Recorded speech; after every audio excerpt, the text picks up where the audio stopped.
Episode 4. The Book That Reads You. Ethan sits alone in a dimly lit room, his hands trembling as he stares at the book before him. The air is thick with an unexplainable tension. Ethan, quietly to himself. This can't be real. He hesitantly flips through the pages, his fingers brushing against the ink that seems to move on its own. His breathing becomes unsteady as he watches each word form before his eyes. Ethan. It's as if the book knows me, knows my every thought. My steps are being written before I take them. He glances around the room, searching for an answer, for something, anything, that could make sense of this. But nothing does. The only sound is the soft rustling of pages as he turns them, each one revealing more about himself than he thought possible. Ethan, to himself, barely above a whisper. How is this even happening? Who's writing this? The pages flip faster now, seemingly by themselves, making Ethan recoil slightly. He clenches his jaw, trying to steady his thoughts, but the words keep appearing. His past, his present, and something else, something he hasn't yet done. Ethan, now frantic, rapidly turns the pages, his hands shaking. His pulse races as the story unfolds before him.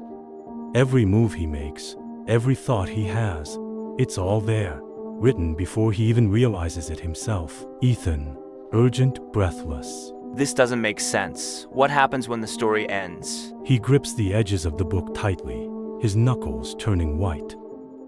The flickering candle beside him casts long shadows on the walls, amplifying his unease. He reaches the final page. His breath catches in his throat as the ink begins to form, right in front of his eyes. Ethan. The last sentence writes itself. You are not the author of your fate. His fingers twitch as he stares at the words, his mind racing with questions.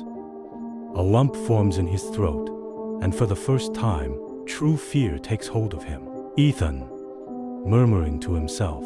No, that's not possible. I decide what happens next. I always have. Haven't I? His voice cracks slightly, uncertainty creeping into his once confident words. He swallows hard, but the weight of realization presses down on him. Ethan whispers, his voice barely audible, as though saying it too loudly might make it real. Ethan, whispering, No, I thought I was in control. Suddenly, a warmth spreads through his hands. The book trembles, then glows with an eerie, otherworldly light. Ethan's eyes widen as flames begin to lick at the edges of the pages. Ethan, gasping. What? No. He yelps, dropping the book as the fire spreads unnaturally fast, consuming the words, devouring the story. His story.